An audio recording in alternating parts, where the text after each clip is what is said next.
Coastal homes epitomize serenity and breezy elegance, capturing the essence of seaside charm and timeless relaxation. Today on Homeworthy, we tour 4 spaces defined by their oceanic ambiance. A fisherman's village residence in Mallorca, a 78-foot sailing yacht docked off the coast of the Hamptons, and a Florida home with beautiful water views.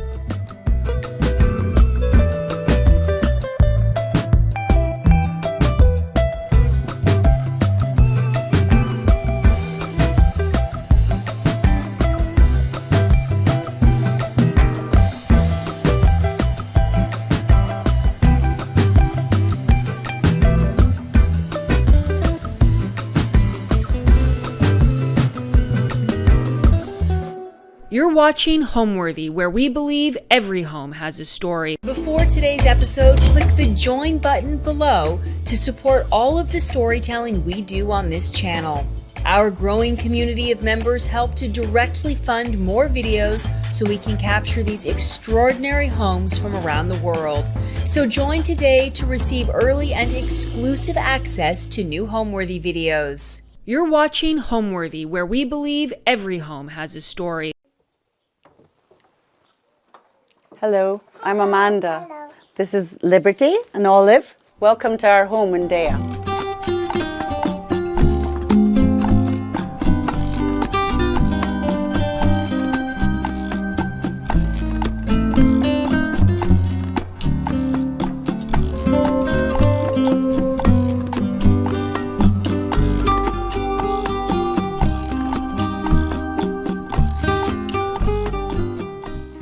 I'm Allison Kenworthy, the founder of Homeworthy, and we're now offering a membership plan that gives our supporters early and exclusive access to new videos. Hi, Homeworthy. I'm Roz. You're here at my home in Los Angeles? Come on in. I can't wait to show you around. With this membership, we invite you to open more doors, discovering new homes, rooms, and personalities available only to those with the keys to our guest house. You'll be part of a community of people who are just as passionate as you are about interior design. Before today's episode, click the join button below to support all of the storytelling we do on this channel. Our growing community of members help to directly fund more videos so we can capture these extraordinary homes from around the world. So join today to receive early and exclusive access to new Homeworthy videos. You're watching Homeworthy, where we believe every home has a story. My name's Amanda Pickett and I'm a decorator here in Mallorca. This is my house in Dea. We've been here for 2 years now, and we were looking for somewhere that had a space for a studio and that had character, and we found this place. It's absolutely lovely. It's got 3 stories and a little terrace on the top, which is really magical. We can see the sea, and everything about it's old and quirky, and we love it so much. It's oozing character, which is always what we like. In the 17th century or even earlier, there was no roads coming here. Basically took a long time to get here, so mostly they came by boat and came up, and there was fishermen living here, and a lot of these old cottages are from the early days then, before roads. I'm the daughter of antique restorers, and I'm constantly surrounded by antiques, and it's my life and the way I live. So we've brought in a lot of things from Scotland and from around the world that necessarily you might not find here, but also a lot of it's come from here. So we make fabric that's made on the island, and we have more things. A lot of people in Mallorca tend to be a bit minimalist, and we're more maximalist, and we're more niche, you know. We're very niche with what we do, you know. Not everybody quite probably likes it or gets it, but it's more refreshing to have something different, or everybody with something a little bit different, but definitely recognizable as being Pickett's house. Nothing is perfect, everything's a little bit damaged. I think that's because my parents were restorers and everything was perfect for them. For me, I'm more I like a little bit of faded grandeur, or I like something that's not quite perfect, or the outside isn't upholstered and you know, it's just thrown together. It seems it's evolved. It's like you've been around the world and brought something from everywhere.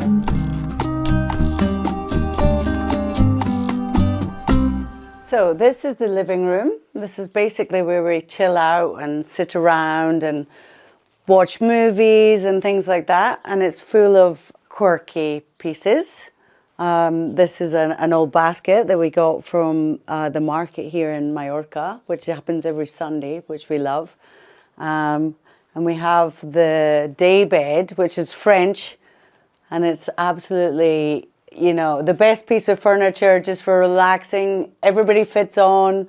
We're a big family, so it's really a great space. And rather than a sofa, because we are limited, it's quite a small proportioned property, so it's quite nooks and crannies, and everything is got to work, because there's no space for anything that doesn't work. And we have, this is the picket stripe that we're developed and that we've designed and remade. Basically, it's an old, really old pattern, which is made on the island. It's a French bed, and I guess once upon a time there would have been two the same. And we found it, and the guy that had it said, nobody has looked at that for 20 years, and you're the first person. So it was a real joy for us. It's a real statement place to have it. As soon as you come in, we lie here and watch the people come and go and walk down and walk past, and you just listen to the sounds of people walking. It's really relaxing place to be. The canopy is probably from a church. I think that the carving suggests that it's from a church, and it's nothing to do with the bed itself, but it looks perfect up there with the stripe. And the coffee table is a Chinese style. It's great with the cloud detail. I always like Oriental style mixed with European. And this is a Spanish elephant, which is more like some of the English ones, but much nicer to be this kind of buff yellow. These are all firing cracks that happened when they fired it. So it's not broken at all, but it does have the cracks, which I like. And this is an Irish mirror that we brought from the UK that we've had for a long time, that I really love them. And I mean, lots of people would restore the whole thing and have all the cabochons restored, but for me, I quite like the fact that it's imperfect. And a little hat that belonged to my children, but it's come from Tibet, and it's to ward off evil spirits. So it's all children had little hats like this, and it would have had a tail at some point, which is lost, sadly. But it's a family heirloom, something I really love. So we have a pair of these, and they're actually Irish stools. We covered them in the picket stripe, which is just a little bit fun. And they're stamped with the maker's mark and everything underneath. This is not original barber's pole, but basically that's what it is. It's a bit of our Oliver Twist side. I believe that things should be, everything the same to me can be a little bit boring. I mean, sometimes when you have an antique, finding the same thing is absolutely impossible. And I've tried it before when I've sold something and I felt, oh no, it's gone. And then you try to find something similar, but it's absolutely impossible. So we like everything to be a little bit, everything's unique. Nothing is, mass made. And this mirror is, I'm kind of not quite sure if it's Flemish or if it's Spanish, but it's got elements of Regency and the claw feet, which is a nice touch. And then we have the French sofa that I'm also not sure if it's English or French, but it's certainly French style. But I did buy it in England, and the casters make me think that it's probably an English sofa. Myself and my daughter, we painted these basically because we wanted to lift the ceiling because of the beams. Everything seems to be quite low with the ceilings, and this painting of the leaves really helped lift the height other than painting the beams, which is sort of kind of sacrilege to paint the beams, or some people might think so. So we kept it traditional Spanish, but with the painted little bits and bobs here and there. The beams, mostly the beams are original, but some of them have been replaced over time. But it's really Spanish to have the wood exposed rather than painted, which is much more English or American to have painted beams, which I like, but we chose to keep the beams. And the lanterns are Mallorquin. They make lots of lanterns here. So you find the star ones like you would find in Morocco, but they made them here. So that's quite nice. There's a lot of lanterns. The bird cages are something that my daughter wanted to hang. And she helps me a lot, and she does things that I wouldn't do. She does things that are sort of a little bit more trendy or fun in her eyes. So I quite like that. This painted cupboard, I don't really know where it comes from. I'm not quite sure about the origin. It's possibly Bavarian or it's maybe French. But we got it from a friend of ours, and that happens quite a lot, that people say, can you take some of, do you want this? You know, do you want my old stuff? And I always, if it's something like this, you know, I really love things like that. So the doors are really traditional Mallorquin doors. Most houses have them. We really love the shape, and we just wanted to make this awning, which is really rustic and brightens the whole place up when you enter, and also keeps the sun off the doorstep. I've basically, since I was about 8 years old, I've been selling antiques in my mum and dad's shop. They had a shop, and I would take things there and put them on the shelf, and then some of the antique dealers would buy things from me. So I guess it was inside. And I also used to draw antique furniture from the books, and at, you know, 10, 11, and it's quite a strange obsession, and that's probably deeply inherent in me, that I need to be around these things. And sometimes when I haven't managed to go and buy things, I feel it, you know, it's a real part of the way I am as a human being. Pickett's house was on the main street in Dea, and it was a beautiful, lovely place to have a store. It was an antique store, but I found that it was something that I didn't really need to have and be there every day. It was much more productive to have somewhere for the family as well, where my children can be safe and I can work in my studio. So we decided to come down here into a quiet part of the village where we can be safe. The children and the dogs are here, and we work and eat and live all in the same place. So it really works for us as a family to be on site.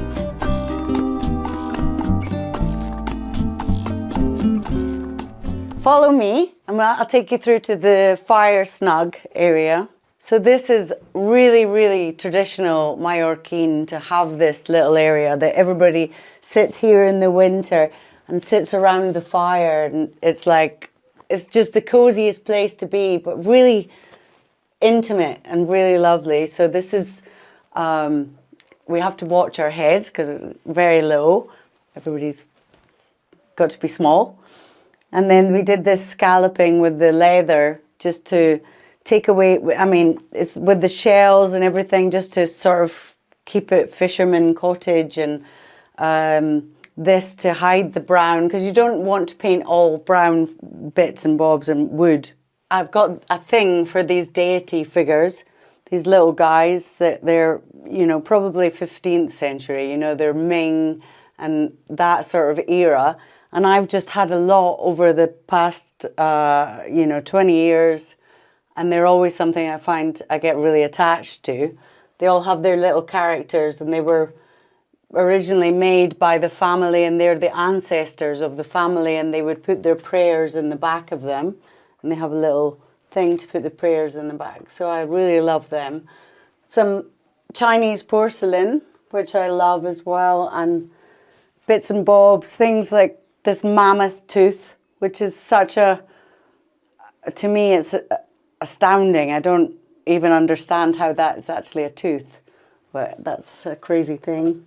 I love shells, and Chinese porcelain is a thing that I really love, and we don't see so much of it here, but we get lots in Scotland, so anytime I go back, I bring something back. I bought this, and it's one of the nicest curtains I've ever bought, which is really old, really thin chintz. It's probably French, and it's all sort of hand printed.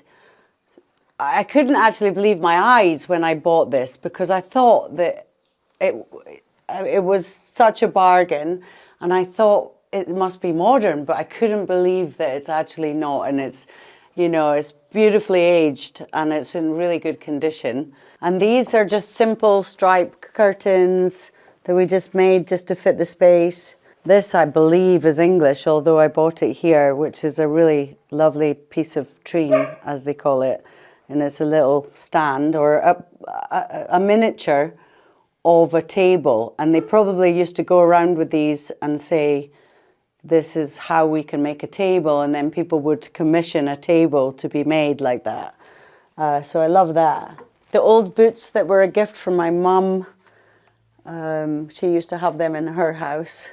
And then another deity figure. And the Howard and Sons wingback, which is another Isle of Wight thing, is covered in the replica Howard and Sons ticking.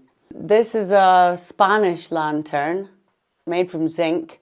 Absolutely, really heavy and stamped. It's Barcelona, probably around the Gaudi time. It's one of my most Spanish things that I actually have, which we really love. And at night time, it lets out the light, makes these patterns on the wall, which is really lovely. This is another thing that I got from my mother, and it's the most amazing cutout felt work with silk threads, 18th century, beautiful, amazing workmanship, so in-depth detail. Every single piece has been cut out and sewed on. It's not even, you know, applique, it's a much finer workmanship. Everything we have changes places. So this used to be on the wall, and it's like, it kind of hangs like a tapestry or something, you know, you could throw it on a bed. I've had it on beds before, but it's much too fragile to actually let people sleep with it. This Ottoman silk costume, which is reputed to be from Osborne House in the Isle of Wight, which I absolutely adore. We did the doors for fun. It's not probably something I would do in anybody else's house. It was just that I felt like it really worked here. But it's not perfect by any shape or form, but it's really, it adds a little bit of happiness in the morning when you come down. I absolutely throw everything together. It's something that evolves. Things actually speak to each other, and then you didn't realize until you move them. And sometimes I'll move things, and then to everybody's disappointment, I'll say, let's move everything back and put it how it was. And everyone's like, really? We've just moved everything and now you want to put it back how it was? So you never know until you start playing around with things and moving things. Sometimes I'll even declutter, which some people might not realize, but a lot of times I put things away that might not, you know, and I sometimes do think, oh, it's too much. But everything seems to work together and they all speak to each other, and it's fun.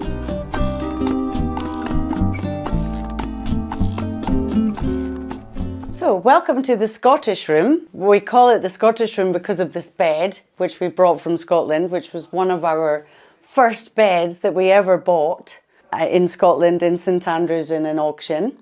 And it's gone everywhere with us. It's absolutely part of our family now, with the original silk headboard, which for me, you know, some people might change it because it's got a little bit old, but because it's the original silk, I don't want to change it.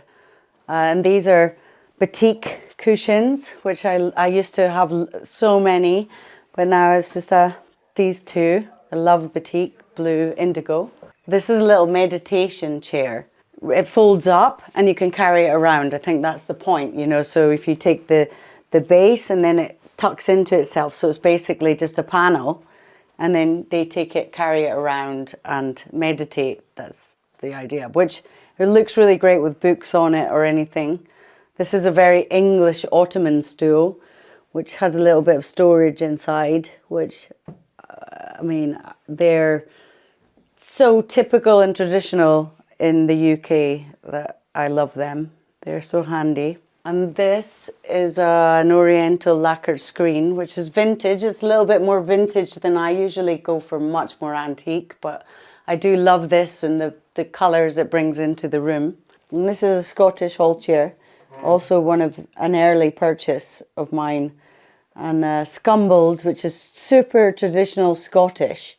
And then these console tables, which are based on Chinese export stands. I made them instead of bedside cabinets so that they have a position. This is a bucket that we brought from Scotland that we've had for a long time. It's not from Scotland, it's probably Ethiopian, and it's a rice level, and they would level off, but ceremonial. And it's made from one piece of wood, which was dug out, and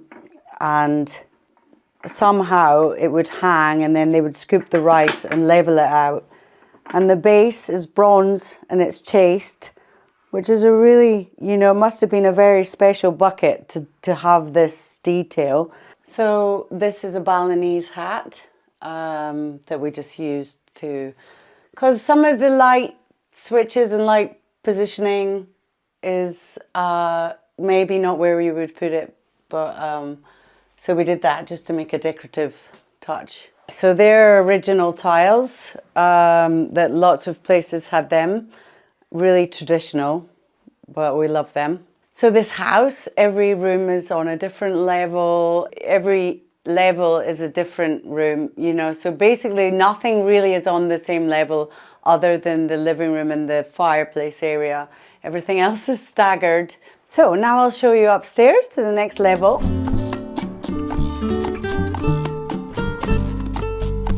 So this is the Moorish room that we call, with the twin room.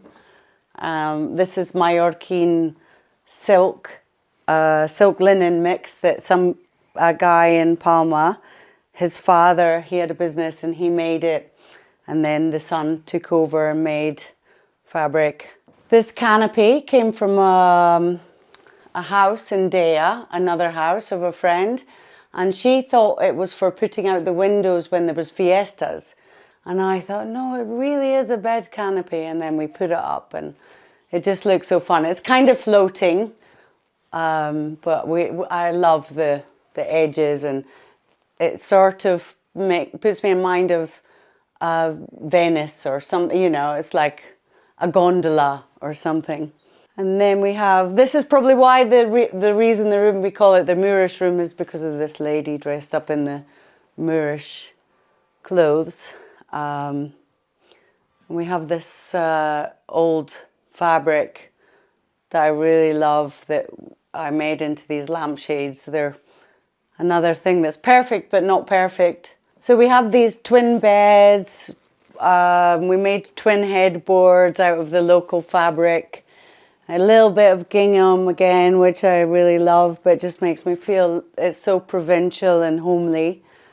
And then these cushions that were made from typical traditional Mallorquin skirts.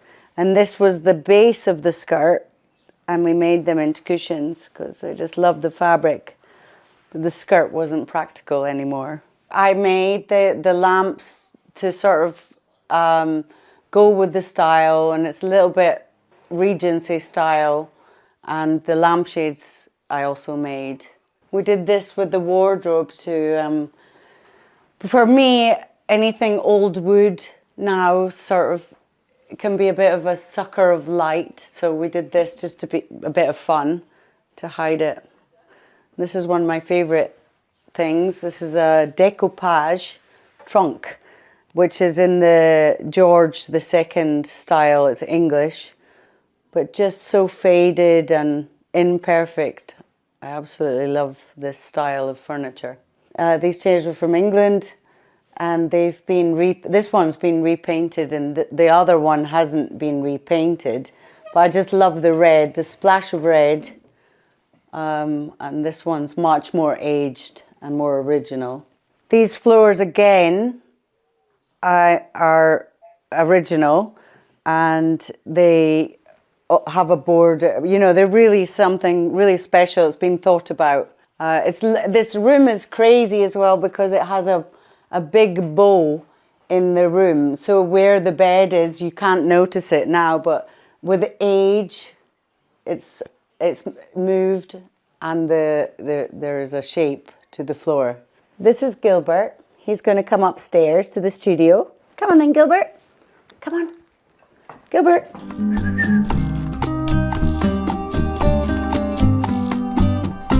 So this is where I work. This is where you'll find me. I'm here. I have like so many fabrics. It's unbelievable. Sometimes I have to tidy them away and start again, but then it piles up. Again, we have the Mallorquin tiles, which I really love these ones. They're really sweet. This is my desk. This is a box. This is the most important thing that I probably own, which is a jewelry box, and it's bullwork, probably by a really famous guy that the work is named after, and he's called Andreas Charles Bull, and he was prolific in France. And this is all ormolu mounted, really special, and the size, you know, it's such a big box. And then we have the Declomania lamp, which I still have to wire. I have to get Gary to wire it up, but soon I will do that. And this is a bed, a Mallorquin bed, which is amazing still to see it with all the original paintwork still really intact, which is lovely. And I really love it. These are some artworks. There's a pair, and this one, they're by my friend Magnus Reid, who's an Australian artist. Mirrors are something that I absolutely love. I might have too many, so I don't really know where I put them. I just have them, and eventually they have been put, you know, they've been in the living room, they've been in other bedrooms, and now they're here. So, and then eventually I'll find somewhere else to put them. But this is a really special one that came from a major, and he was called Major Tiger, and he had this, and it came from the sale of the contents of his house, and I really love it. I have millions of different bits of fabric that I've collected over the years. This is just some, this is hardly any of it.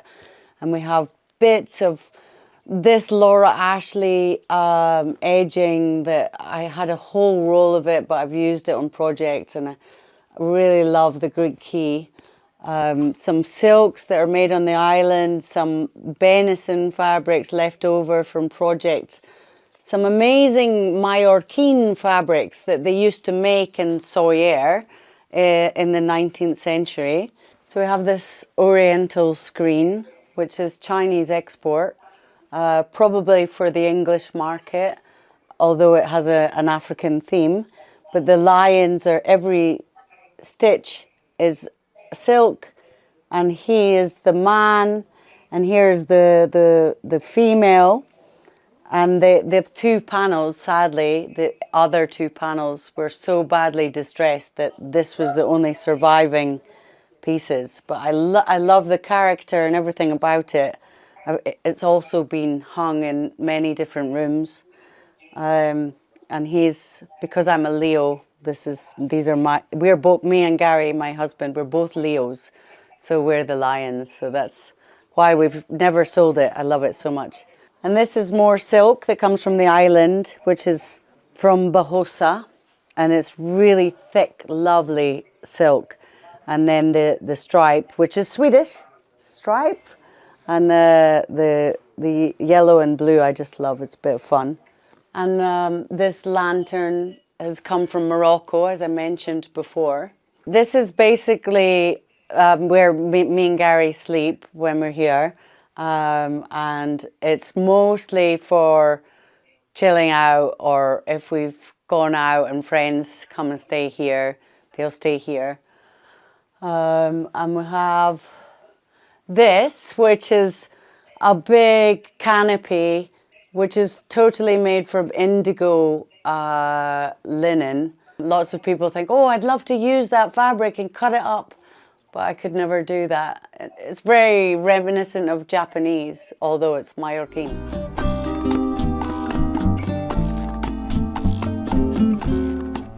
So, welcome. This is the little area where the kids have decided to paint on the walls, and it's a real family sharing zone where we have this ottoman with the antique linen and the bajosa from Mallorca. We painted decoration again because it's such a small space. It really invited something else to decorate it. We couldn't use too much furniture or fabric. And then we did these little curtains, which I love, keep the insects out in the summer, and they're just really fun. And then if you come out here, we have the roof terrace, which is one of my favorite parts of the house. This is where we chill out most of the time. We have the view of the church and the mountains, and my good friend lives up there in the mountains, so that makes me happy every day I come out here. I imagine him probably seeing me down here. This textile's from Iran, it's block print, and I just love everything about these block prints. This is not that old. Sometimes we have old ones. And this little table with the elephants, sadly he's lost some of his tusks. There's 3 elephants on it, but I love that. And then the old olive pot, which is probably around about 300 years old. It doesn't stand up, it's lying down, but I like that it lies down, it's fun. And then we got these chairs, which are so practical because you can move them anywhere, you know. It's just really nice spot to have a sit down and a glass of wine. So we have 2 of these benches, they're hall benches, and I really love the style of the sort of, it's quite churchy, but it's kind of Tudor England style. I really like them. But they're just practical for people to sit here because we don't have a lot of space for 2 sun loungers. So we come up here and some people sit and some people lie, or lucky person gets to lie down. So at night time, here's the church in Dea, and that will be lit up in the evening. It's really lovely. We hear the bells and all the hustle. If anybody's up there near the church, you can hear them. It's really like an eardrum in Dea. And you hear voices and laughter. It's really a lovely place to sit. And then we come over here where we have our own window to the sea. And I like to imagine that the family of the fishermen would wait here for the boats to come home. In Mallorca, they used to have these things on beds, and we would have full-sized ones of these, and they're basically mosquito nets. And this is not the original length. It would have went down probably 2 meters, and it would be a mosquito net. And I found about 10 of them in my time living here, but I sadly can't find any more. And being an antique dealer, I always sold them, and this is one of the only. I have a couple of other ones that are slightly different, but this is the only one I have left that's like this. So we come up here with our coffees and our lunch. The children will come up and paint pictures, and we'll sit around. Sometimes we'll play some music and enjoy the outside atmosphere. Dea's got a real American English influence from back in the 60s and the 70s. A real artist sort of town with lots of hippies. Everybody swears by going to the sea every day and swimming in the water and then coming back up, and the buzz of the village is, I mean, I think it's changed a lot, but it's an absolutely lovely place to come and visit. Lots of old stories, and people know all the stories of all the people that lived here before. Lots of old musicians and artists and bohemians, really.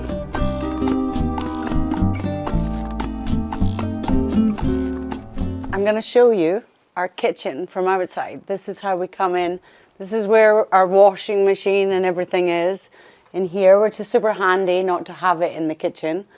And then we go in here, and it's so small and underground. It's so atmospheric in here. It's not your average kitchen.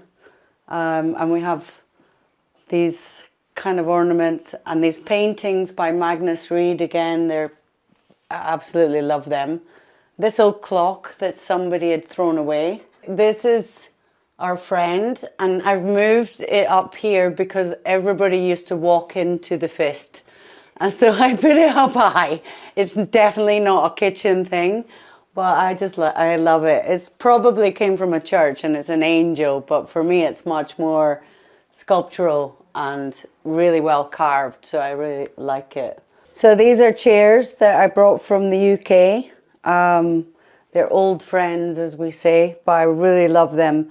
Each piece has been carved to be that shape, to simulate bamboo, and they're 18th century. Really nice. There's a set of 4. One is upstairs at the moment, but where there's 4. And this one is a Scottish one, which goes very well. There's 2 of those. And this chair is Mallorquin and very wonky, but I love it. Absolutely love chairs. I love this chair. So artistic, sort of, I don't know, there's something nice about it, but very wonky, so I wouldn't sit on it if I was you. We've done Halloween parties and birthday parties for our friends, and everybody gathers outside on the street, which is really quirky. It's a day thing, and everybody sits on the street, which is, they never want to sit inside. Nobody ever wants to sit inside, which is a really Dea style thing. I think a house becomes a home when you start to introduce your things that you love. For me, my antique furniture that we've brought from everywhere really makes it a home. Things that we're attached to that we've brought from Scotland. We've got things that we've brought from England, things from Morocco, from our holidays when we were younger, and we used to go to Morocco and come back with boxes full of stuff. It's just a love for your things, and that makes it a home.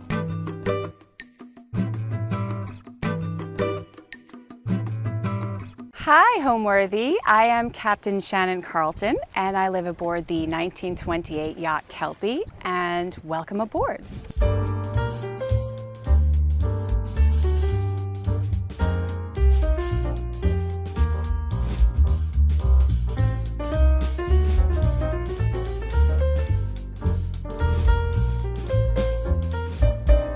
You're watching Homeworthy, where we believe every home has a story.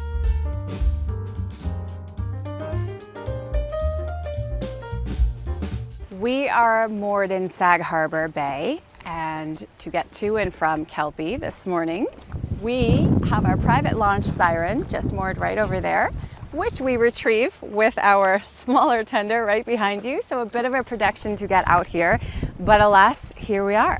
Kelpie is a 78-foot gaff rig schooner. I live aboard with my dog Andy, and we have our captain's quarters here. We have our living area just forward of that, our galley and our main salon, and forward of that we have our crew quarters. And we're going to start by showing you around the deck. I wanted to find a way to blend my love for hospitality and entertaining, and also sailing, and my love of all things classic. So Kelpie was the perfect yacht to bring this all together, and here we are. I studied marine science in college, so that's, I guess, where my love for the sea began, and working in hospitality through college is sort of where that was the basis of everything. It was something that I couldn't get away from, so I needed to stay with that, and the calling for the sea was very strong too, and I wanted to find a way to share this, bring it all together and share it with other people. I live aboard Kelpie year-round. We are up here in the Hamptons in the summer, and then around late September, early October, we sail down, my crew and I, to Charleston, South Carolina, where we give the boat a little bit of a break, Maintenance happens during that period, and we kind of just wait for spring for the wind to change, and then we sail back up. I never thought that I would live full-time on land ever. At this point, it's somewhat of a luxury for me that I dabble in it, and it's very enjoyable, but I can't imagine ever living on land full-time. I absolutely love living aboard Kelpie. I think I will for a very long time. So now we enter down below, and we start with Kelpie's galley. We have limited space, as you know, but we make it work. We have our plates here. These are blocked so that when we are at sea, nothing can actually fall out. If you go over here, we don't have a proper refrigerator, more of an ice box. We also rely on our alternators to charge our battery bank as well as solar panels. So this is very precious here. And we have a rule. You cannot just gaze into the refrigerator. You can open it, grab what you need, and then that's the end of it. Because this is very precious space. Prime real estate in this galley. We have our oven and stove over here that we keep. Tiny, just a little mini stove, little 4-burner operation here, but again, it works. This stove is gimbaled, so with the release of a lock here, this will adjust sort of the same way as a compass would.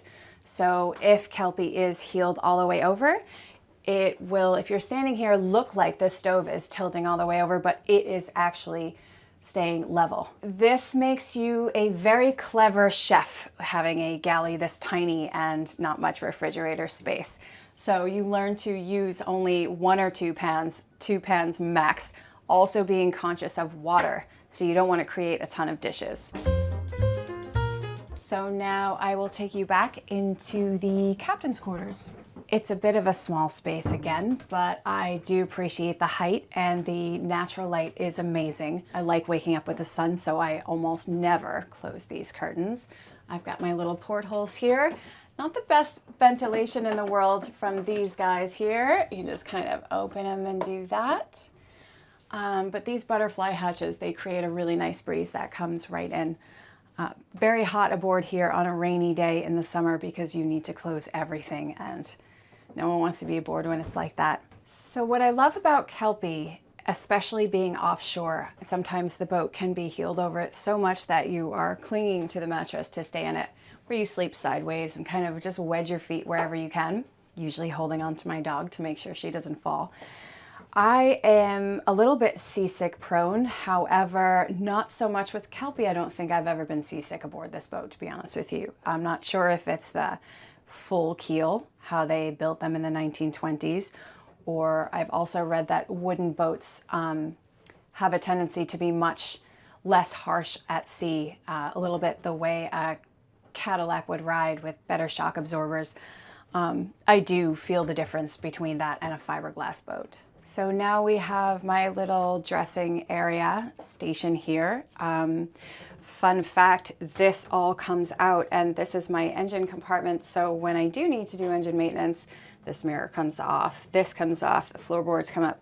It all happens in a matter of 60 seconds, and the room is unrecognizable. But for now, we'll leave it looking like this. We have my mother here, always watching over me. I have my little collection of gifts over the years from Miss Erin Lauder. She is a regular guest aboard Kelpie. Yeah, we just like to keep things beautiful. Again, keeping Kelpie very stable allows us to have these beautiful things on display and live a little bit more of a normal life. I do like to keep the linens aboard Kelpie as white as possible. Given that we're working with a very small space, it does keep it feeling a little bit more spacious, less cluttered, with the exception of my very special cashmere Scottish plaid. I have a thing for tartans, as you may have noticed when we were on deck. So a yacht like Kelpie, I do get the question often, you know, what would it cost to purchase a yacht like this? I'm going to say about 1.6. And the maintenance is, that's another thing. I think that's what scares people away the most, is the actual cost to maintain the boat, and there's different levels of that. Do you want to just keep the boat seaworthy and sound? Do you want to keep it in tip-top condition with perfect varnish? So there are a lot of variables there, but in general, about 1.6 for a yacht like Kelpie. Before I bought Kelpie, my ex-husband and I had another yacht which we started the business aboard, and the business was great. And then eventually it was time to find the perfect yacht that reflected me. And that is how I found Kelpie. I wanted something vintage, something very unique, something that other people, wouldn't normally experience. And there aren't a lot of yachts like Kelpie in the US. There are some.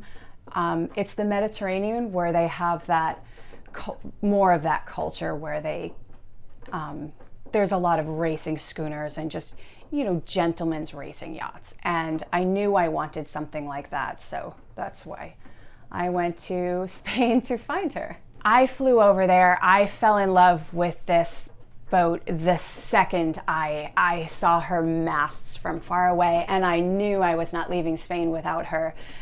So the first thing that I needed to do was to come aboard and make sure that I could in fact get this yacht certified to be a United States Coast Guard vessel, because that allows me to carry more than 6 passengers.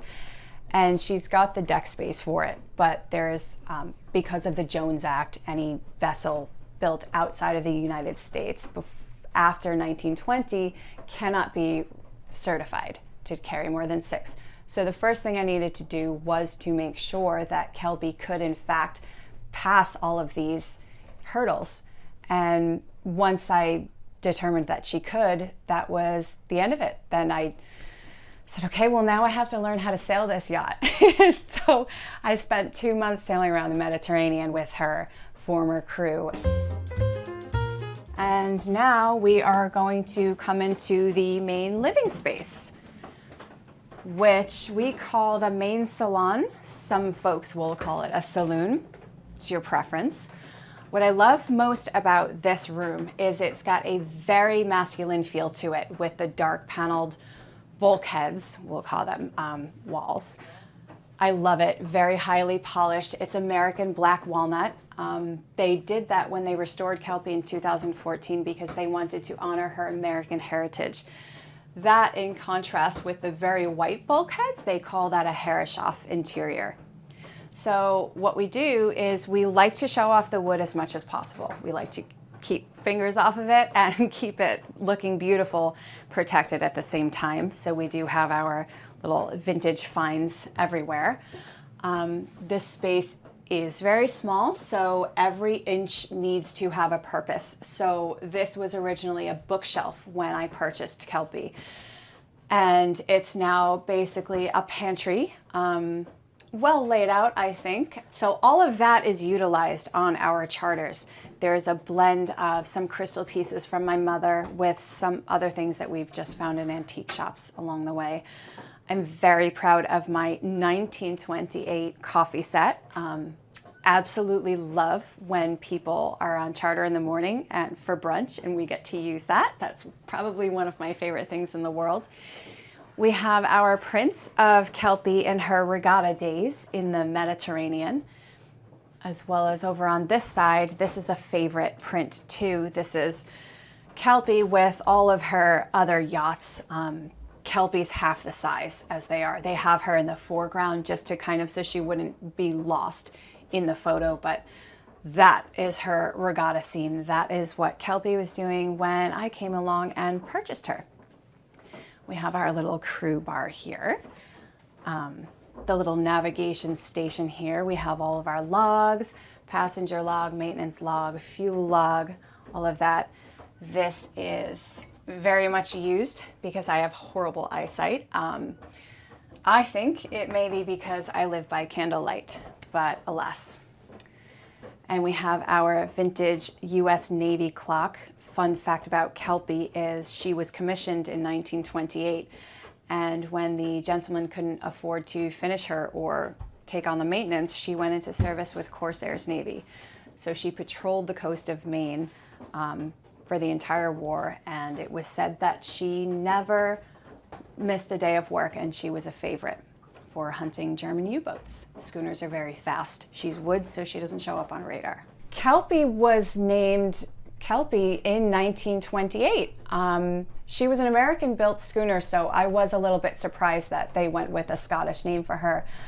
But I just, to this day, 95 years later, I just feel like it was meant to be. She is, I think, very much a Kelpie, a shape-shifting water spirit. She has, offshore, she's a completely different animal. She's a warrior, and you can bring her into shallow water and you can host a tea party. You can have crystal everywhere and you can rein her in. She's very much like a horse and very much like a Scot.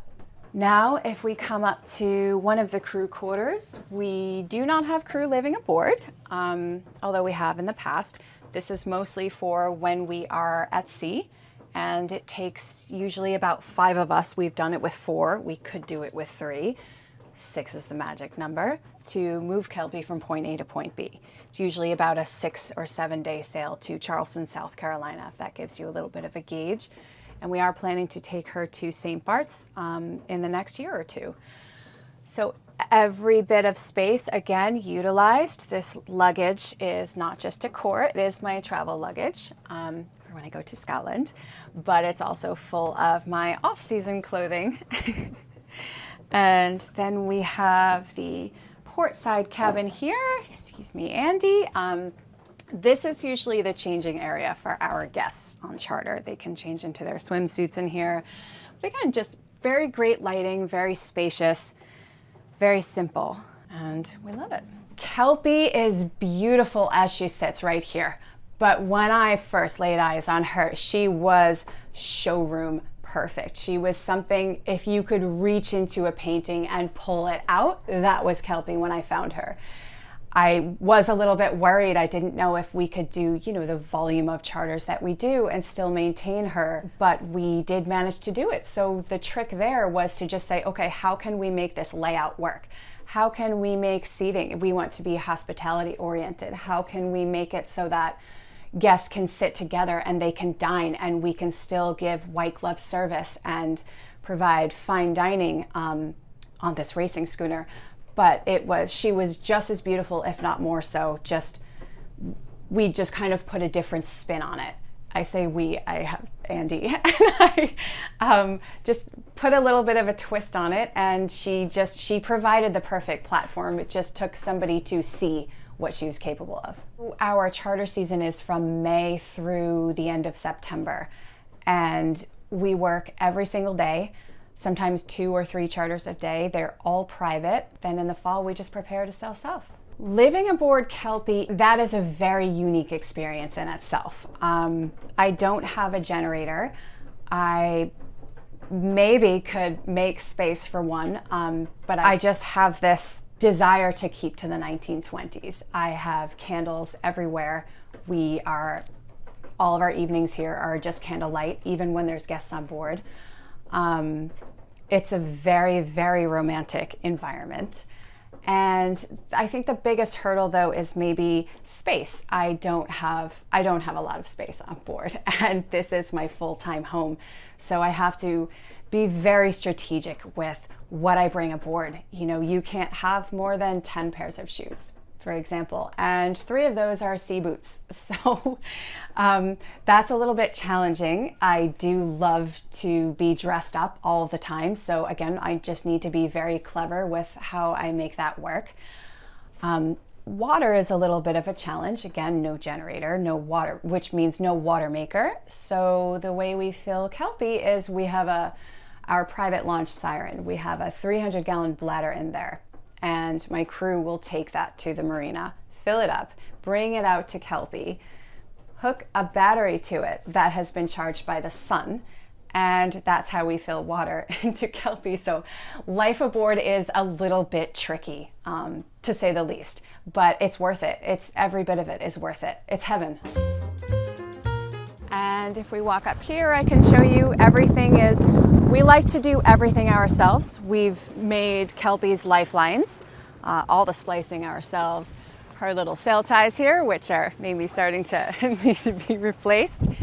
And if you go forward, you can see here we have our mast hoops. All of this leather needs constant maintenance, maybe a couple of times a month in the summer, more in the winter. We have to oil all of this.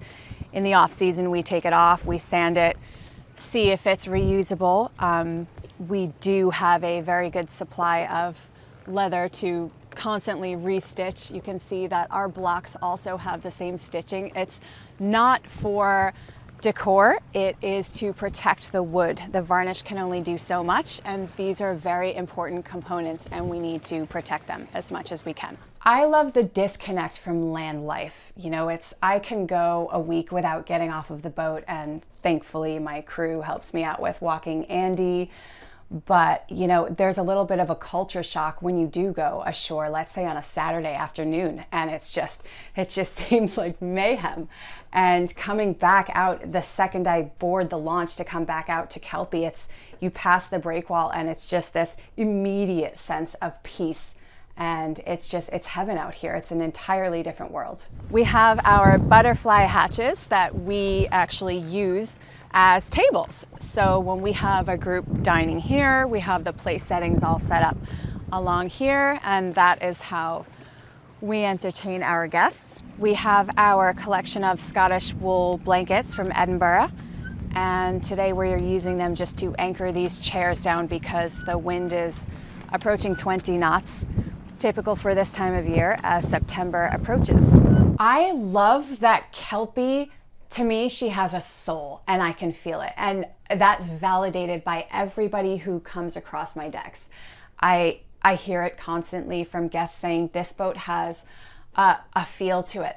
This boat has a soul. And I believe that 1,000%. I feel it when I'm going through a storm offshore and I feel that this boat keeps me safe. I feel it when I'm laying in bed at night and I can hear every little sound that she makes and I know what everything is, and it's like the boat's telling you how she feels.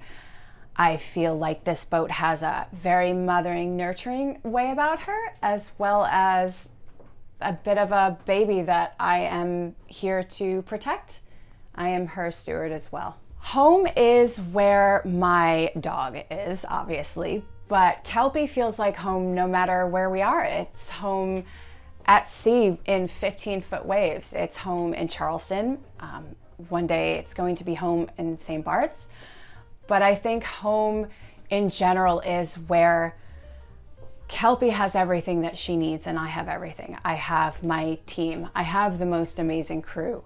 I think wherever they are and wherever Kelpie is, that's home. It could be in Argentina. It could be anywhere.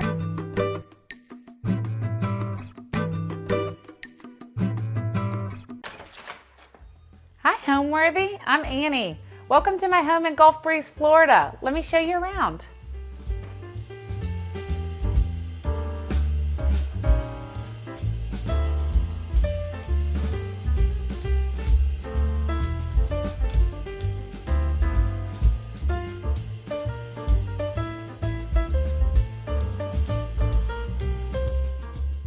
You're watching Homeworthy, where we believe every home has a story. Thank you to Serena and Lily for sponsoring today's episode.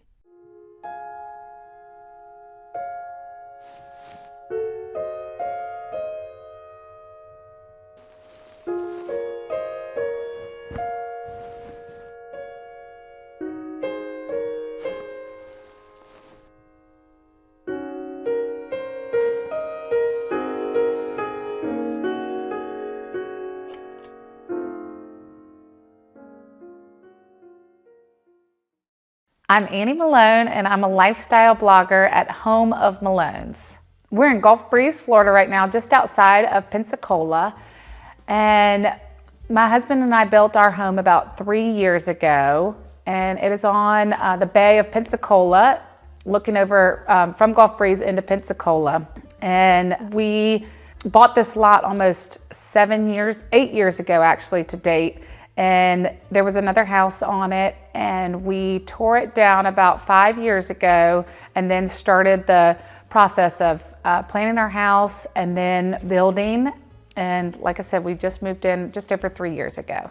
We immediately fell in love with the lot. We love the location of where we were kind of hidden, tucked back a little bit in Gulf Breeze proper, but on the bay, a little bit more high and dry than some of the waterfront lots in town. And there's beautiful big oak trees in our front yard. And again, we do kind of have a little bit of that elevation in the back because we get plenty of hurricanes here. So we knew this would be the perfect lot for us. It was wide, and we didn't know when we wanted to build. So we knew that once the lot was available that we had to jump on it. And the funniest story of our purchasing this lot was that I went into labor on, I went in about a week early having my second child, and I actually had to sign the closing documents for our house while in the hospital. Our our attorney came to the hospital and met me because we had to get them signed that day. And so we'll never forget. So it was 8 years ago at Sacred Heart Hospital, and I'm signing the documents to purchase our lot. So we're not gonna let it pass us by.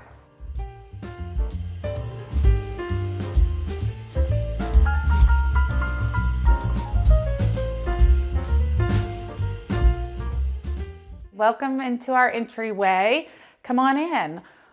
When we were building the house and designing it, it was so important to us when we walked through the front door that you got this aha moment straight out into the water as soon as you walked in. And it's one of my favorite features when you walk in the house. So then when I was designing in here, I knew I wanted to keep the colors of the water. So we have still lots of blues, this big beautiful piece of art that just is really calming, and I loved the acrylic modern frame for it. And also, when I was doing this room, I knew that these Julie Neal lights were a must. I had fallen in love with them immediately, and this pair in our entryway were just, again, such a big wow in the room. So we've been so happy with that. This is one of my favorite antique pieces that we have in this house. It's the antique chest, and then this mirror comes separate. I found this for our house that we had in Pensacola. Fairhope, about an hour away, has some of the most beautiful antique shops for us. So this chest and this mirror were some of my favorite pieces that we were really able to use and mix in this house with some of the more modern and fun pieces of furniture as well. And so I love that look. Again, mixing the antiques with some of the more modern, fun furniture. When we were looking to decorate the house, I really wanted some good, fun color. As soon as we walked in, I get asked about this rug all the time. It's one of my favorite finds. It fit really nicely in here, but then brought in the colors from the house, as well as some fun pinks and fun pops that, again, that we use throughout the house. And you'll see as we go next door into our sitting room as well. I love to make the home or the house feel like a home, as they say. I think I have 3 young kids, ages 5, 8, and 10. And when we first built our brand new home, I wanted everything perfect and untouched, so it felt, but knowing that I had young kids, I knew we had to make it playful and areas where the kids were gonna be able to play and have their things. And so it's evolved over the last 3 years.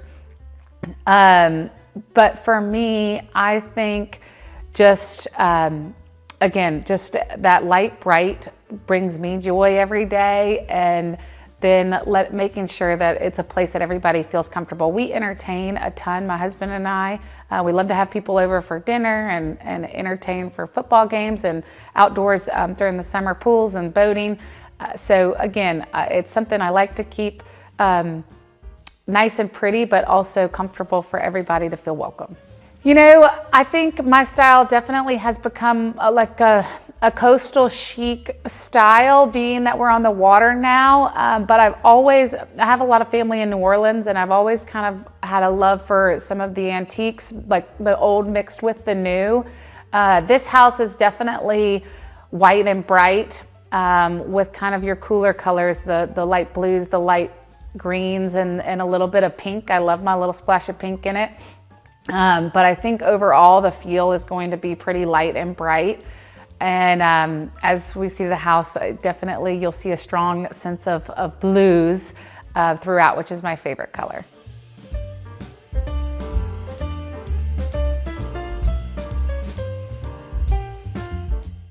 Come on into my ladies' lounge, as we call it now. This is the one room that I was talking about earlier, that originally when we built this house, it was our office. I had a desk in the middle of the room with these built-ins, and I used it as my study or office. And the more and more we were living in the house, I just realized it was always a mess. It wasn't super functional for us and as for the whole family, and that we were really missing a space that had more of a cozy nook or just cocktail lounge area. And there is nothing that makes me happier than having a room that has 4 chairs that swivel and meet in the middle. So there is a coffee table underneath this table, but at the moment I am highly mahjong obsessed. So this is just a foldable card table that I have placed on top. And this is where we sit and play mahjong, which has been so much fun, as well as the kids and I will come in here and we'll play cards and family game night. And again, they've even gotten into mahjong, which has been really, really fun. So these chairs are from Coley Home, and they turned out so beautiful. We used our own fabric to really give it a fun pop in here. And my friend Kelly at Salt Home Studio just helped bring this whole vision to life. And it has been it's just turned out to be one of my favorite rooms. Again, some of my Instagram followers I polled to ask, and Ladies Lounge became the very favorite name. And so now I kind of jokingly call it the Ladies Lounge. I want to show you guys something really cool about this room. So we have a secret door, and we designed this as easy access to get into my closet from the front door. So this door opens up and goes into my master closet, and has been so much fun and so useful that who knew when we were building it, but it has been one of my favorite features of the whole house. So the bookshelves in this room have all been redone recently. When I went from the office to a more sitting lounge, I kind of made sure that I made these look pretty and fun. So some of them are old pieces, some are new, but I really took a moment to try to style this whole room kind of, again, fun and light with all the colors that I love. So I have some special little pieces that I kind of just popped in within pictures, family pictures. And again, I think bookshelves can be so hard, but if you can take a minute and do some groupings of things, of books, picture frame, boxes, it really does take a minute, but it really is so fun to put together. So I've had fun with these.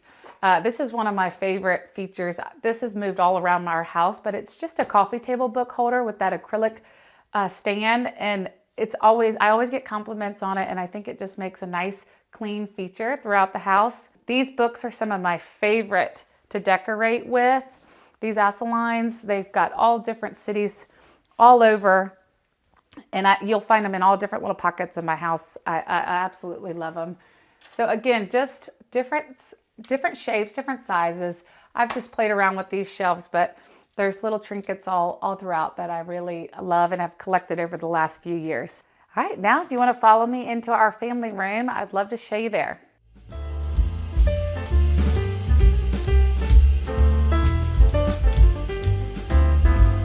Now we're in our family room.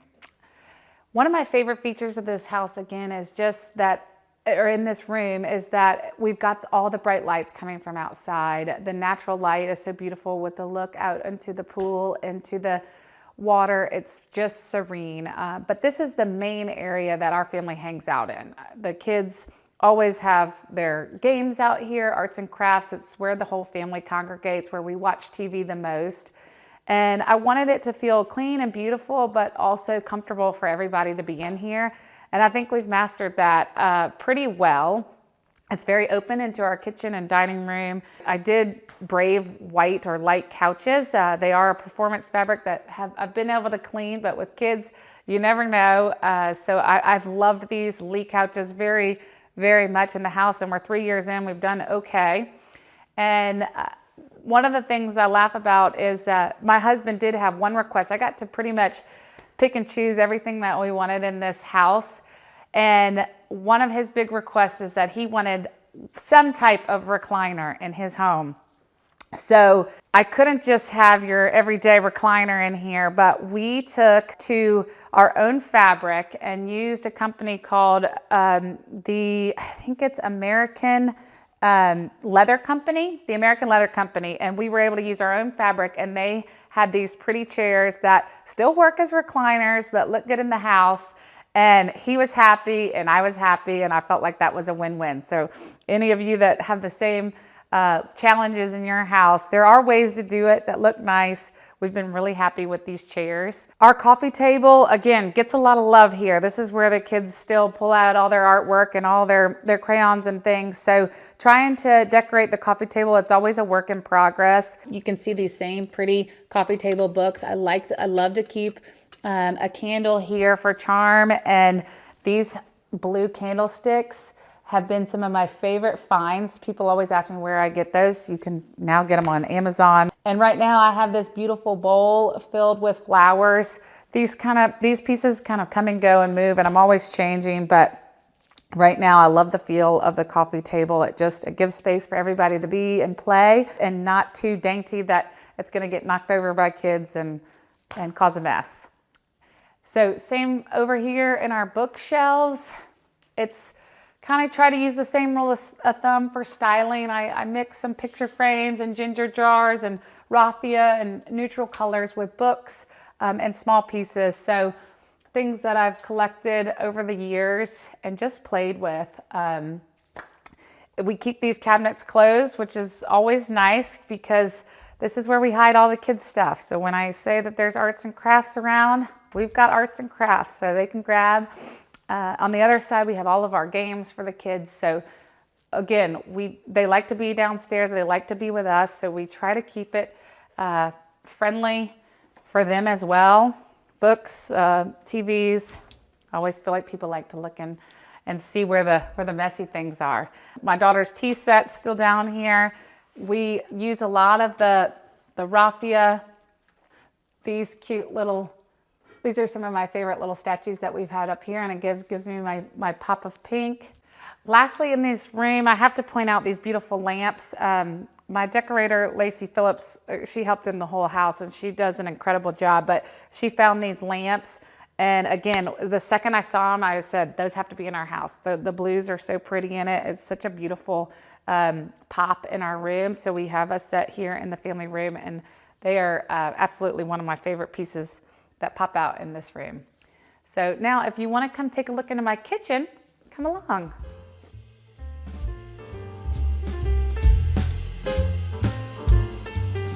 So the kitchen, I always say, is the heart of the home. This is where I spend a ton of my time, where the kids sit up at the bar, where we host family, cook all of our meals, and enjoy a ton of time.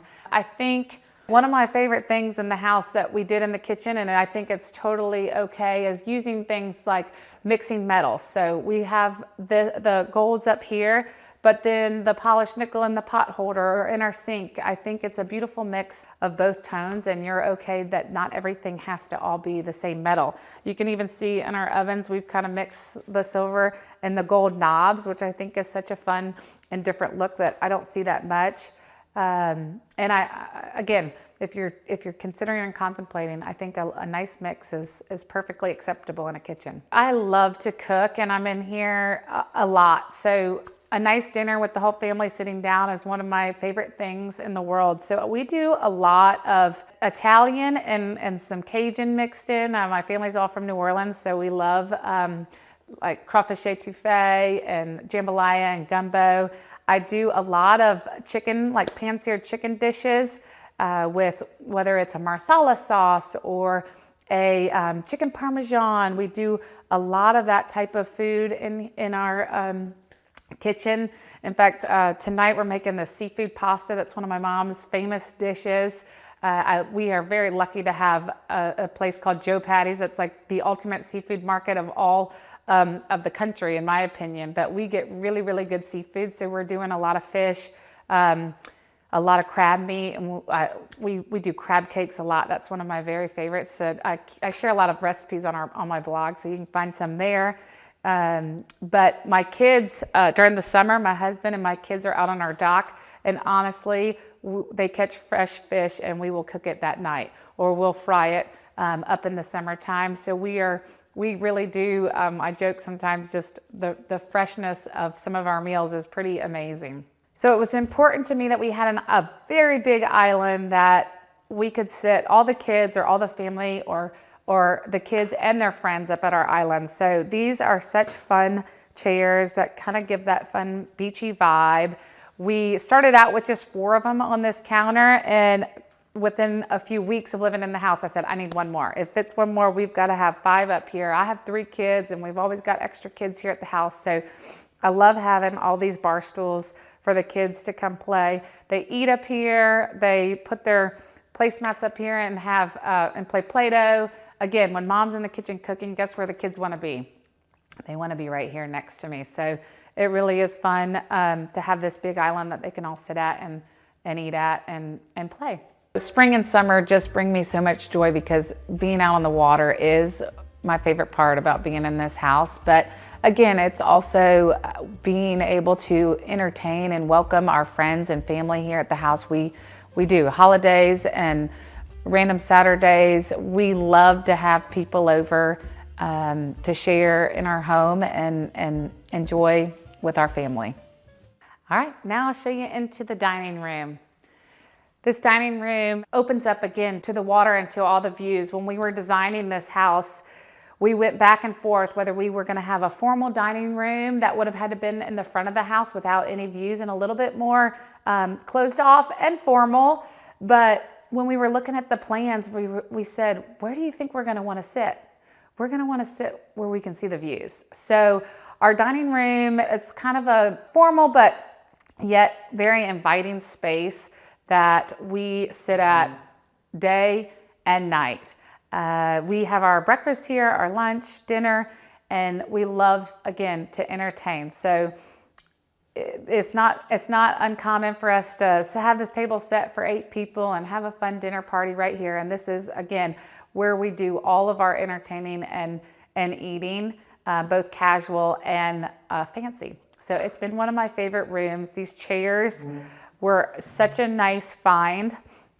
Again, my decorator helped me find these. I can't remember the source, but we used custom fabric and had all the seat covers covered, and they've taken a little beating with my kids. So, but the good news is that I can always recover them again if we need to. But again, the light, bright, they're comfortable. They feel really good in this space. So I want to show you guys this piece of art. This has been a really fun addition. This happened a couple years ago.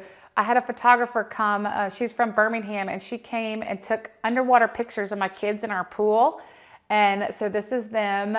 And they, then we used an artist local here in Pensacola named Sarah Sol Webb, and she painted from the pictures that we took. She did this painting, and it is one that I'll treasure forever. Again, I loved that it was just the kids enjoying the house, enjoying the pool, not with their faces, but just a fun artistic view in our dining room. So that always brings me joy. I would say the biggest piece of advice that I was given when we built our house was that you're never going to have it perfect the first time, but do your research and write down your list. So during our building process, I tried to share on our blog to help others of, the 5 best tips that you can give, because you learn so much along the way. And again, this is the second house my husband and I have built. We certainly did things wrong. We did a lot right. And you don't know until you've lived in the house what you're going to want and how things are going to flow. And again, when you're building for young families, we had 3 babies at the time, it seemed like, when we got here, and now they're getting bigger, and your change and your needs evolve. So I think, you know, doing your research, we've got so much at our fingertips with online resources. Find what your style is, and when you're building, take the time looking for those little extra, I don't know, I feel like it's when it comes to cabinets and organization and all those things, there's a lot of really great tips out there, and I was like, oh, I wish I'd done that. Here we are 3 years into our house, and I've already just changed our first room in the home. So I think it takes living in it until you know.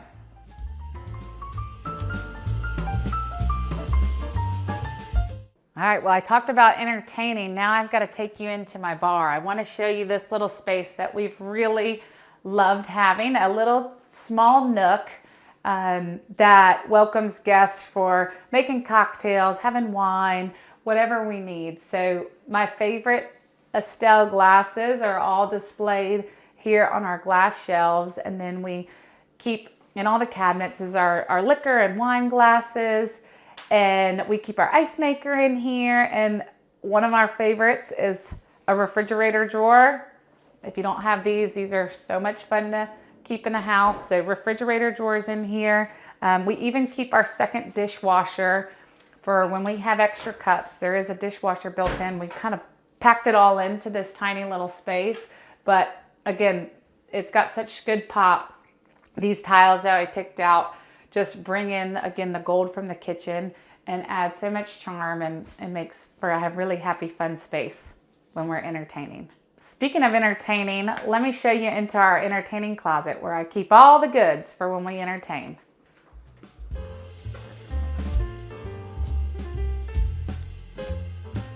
All right, welcome into the entertaining closet. So this is one of these rooms that started out as a pretty empty closet in our house. We didn't know exactly what we wanted to do with it. So we lived in the house a few years, and I had just a kind of a removable shelf in here, and quickly it became a spot that I kept all of our plates and candles and candlesticks and wine glasses. And so about a year ago, I decided we needed to truly make it the entertaining closet. We hired Inspired Closets in Mobile to come in here and build these shelves for us and make it a true entertaining closet. So I keep our tablecloths, platters, all my extra plates, all of our candlesticks, all of our candles, and all my napkins. Everything that I need for entertaining is all in here in one space now, which I absolutely love. And I love that we waited and made it happen.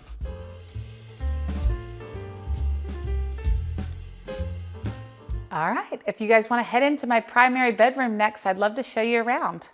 When you walk into the bedroom, I have the portraits of my children that always makes me smile. Again, kind of that antique feel brought in.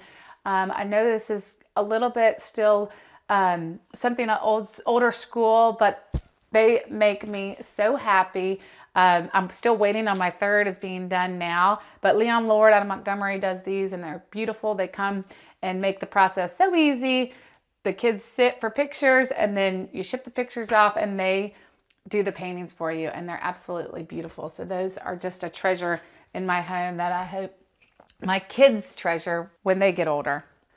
Welcome into our primary bedroom. So this is the spot that I knew wanted to feel calming and relaxed and just clean. So when we were going through it, I knew I needed those light blues with a little femininity of the pink that I've been able to use in here as well.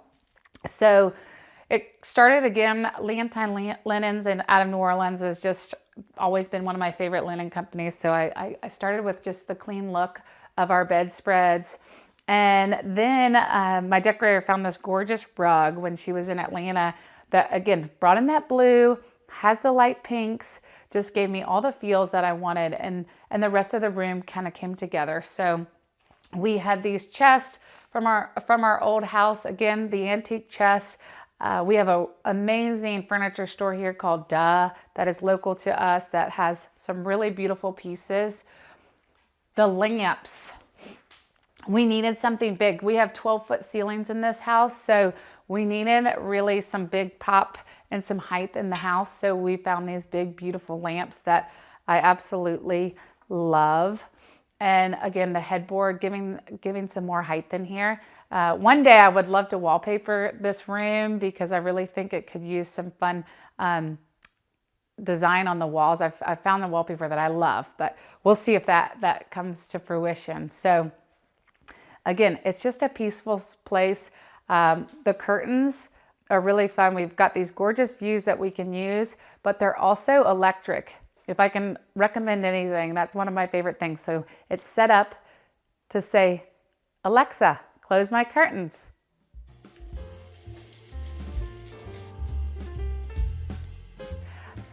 Alexa, open my curtains. Which has been so nice. This piece of art was one of my early finds as well. Again, that acrylic frame that I love that gave that modern pop with the really soothing pinks that tied in from the rugs that we found with the blues and the pinks and really brought the whole color scheme together for us.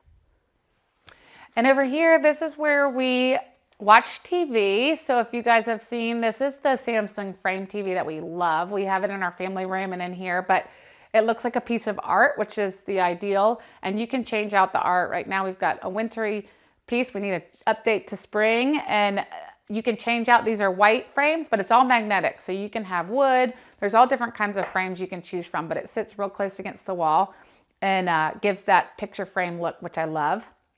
And then underneath, this was we used as a buffet table in our old dining room. Again, a beautiful antique we found over in Fairhope that I just adore, that brings in kind of the old antique feel to the room, and it fits beautifully underneath our TV. So I do store even more entertaining things in here sometimes, and it sits nicely underneath the TV for us.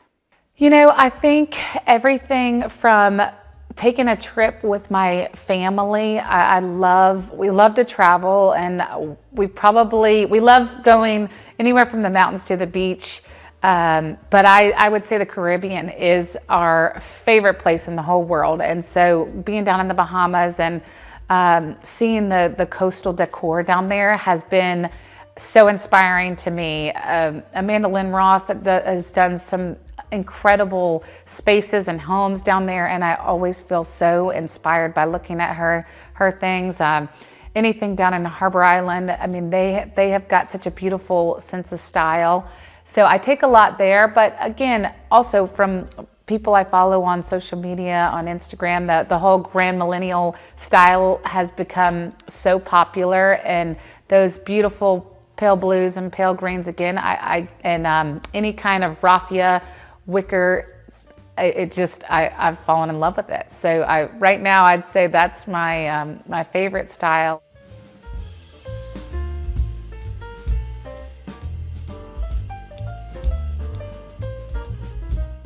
Welcome into my primary bathroom. When we were designing this bathroom, we knew we wanted a his and her sink with plenty of cabinet space that we can utilize in the bathroom. So we went with kind of the grays to really pick up the marble that we've chosen. I knew I wanted these marble herringbone floors. You know, it was just something that I had seen and I had gotten my mind stuck on. So it was important to me that we had these beautiful marble tiles in a herringbone pattern.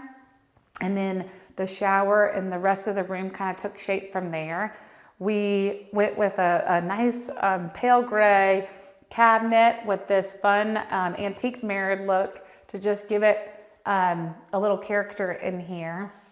And then on the walls, instead of doing just a plain painted wall, we chose to do the shiplap, which turned out really fun and pretty in here, that I think looked really nice with the mirrors and gave it that pop.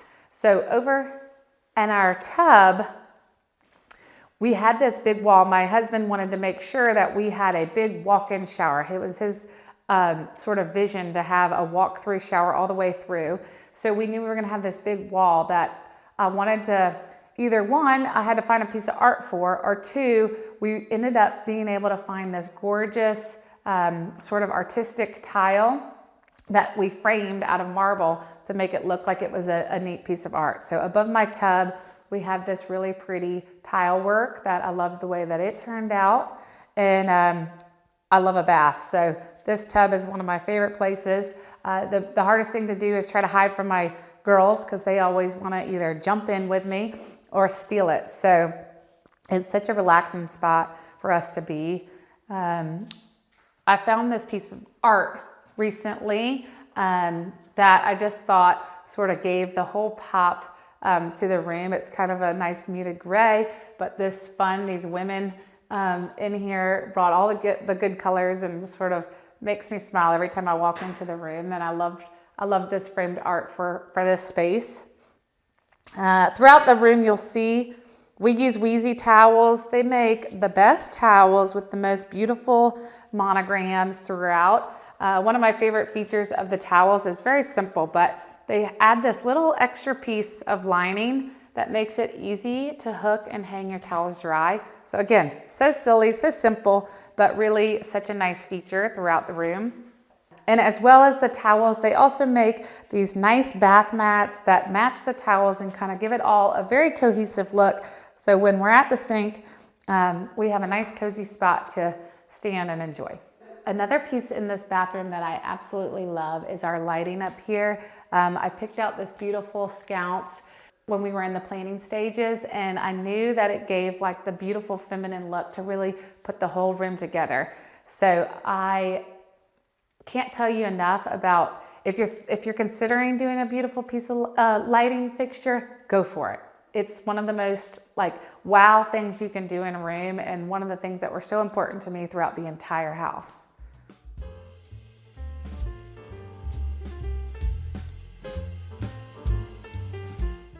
This side of the house is where we enter from the garage and where the kids unload all their school stuff and all their sports equipment.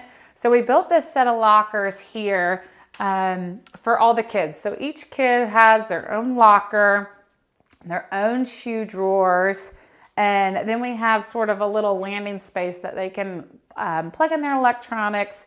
We can hang school work, put calendar stuff. So this is sort of like the centralized space of the whole house that we're always just trying to keep clean and keep everything put together here. Okay, so when we were building this house and we knew we wanted lockers, I polled my Instagram followers and said, what do you think? Can I have open lockers, or is it a must to have closed doors? And guess what? Everybody said you will never regret having closed doors, because guess what? You can hide the mess. Each of their lockers, they can throw in their jackets, their ballet stuff, their soccer things, and all the mess is hidden. So when guests and company come over, I don't have to worry about them all looking beautiful and put together. I had these portraits done of the kids about a year ago, these black and whites that I absolutely love. We drove over to Fairhope. Frances Sadler, she's known for these gorgeous black and whites. And I captured all the kids, I think, so well. And these beautiful frames are from FrameBridge. So I sent them the photos, and then they had them all framed and matted for me, sent them right back, and they look so good in this space. I just adore it. Being on the water is probably my favorite part about being in the home. It's a lifestyle. We have 3 kids that we love to be outside with. Our family loves to be out on the boat, be on the water. Here in Gulf Breeze, we live about 5 minutes by drive to the beach. And we do go to the beach a lot, but more so we go by boat than we do by car. So we love to get out on our boat. We have a pontoon boat. It's we call it the party barge, and we just load up, and we can meet friends or hit different little islands along the way. And so spring and summer just bring me so much joy, because being out on the water is my favorite part about being in this house. But again, it's also being able to entertain and welcome our friends and family here at the house. We do holidays and random Saturdays. We love to have people over to share in our home and enjoy with our family.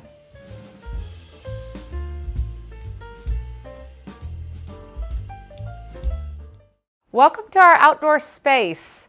This is our grill sitting an extension of our indoor of the indoor of our house. When we were designing this house, we not only built a back porch for us, but we knew we wanted a side porch that felt like it was another living space that we could really sit and enjoy. We could watch TV, we could sit by the fire and sit out here with friends while we grilled and entertained. So that's exactly what this space has been, and we've been so happy. I fell in love with this furniture from Serena and Lily.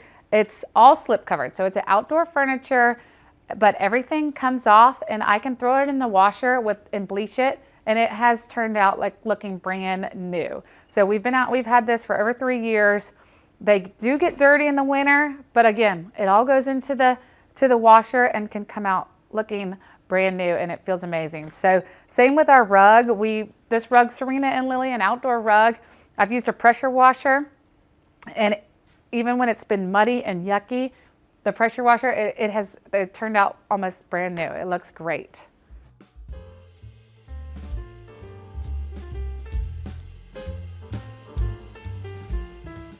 All right, welcome into our backyard, the space that we live in come summertime, and the kids just have a ball. We have the pool as well as the whole back porch area that we really spend all of our time. As soon as the spring weather hits, we'll be dining outside. We're so happy to be here. We love this space so much, and this whole backyard feel where we get to look out in the beautiful Pensacola Bay and be living on the water. You know, I think what gives the home soul is the people within it. You know, it's not so much the home itself, but making the memories in our home. I think for me, again, having these young kids, we try to make every day something a little bit special. And I hope that people feel welcome in our home no matter what. Like I said, I think we have an open door that we want to bring people in to enjoy. Our kids can run around and have friends over. We play games like crazy. Around here, we love games, and the laughter and the love that I think is what makes the house a home. It is what gives the house a soul. It's not all the things in it, but the people in it. What home means to me is, again, a safe place for my family to be. It's a place that I can bring loved ones in and enjoy and be around the kitchen and serve food and bring laughter and make memories for everybody. There is nothing better to me than I love to cook, so making a big meal, having everybody around the kitchen, and laughing and chatting and making memories that we will have forever. I think my kids, even being young, there's no doubt that they realize how much we love to have people and to share our home with them and to share it with their friends and the families that we've met through them.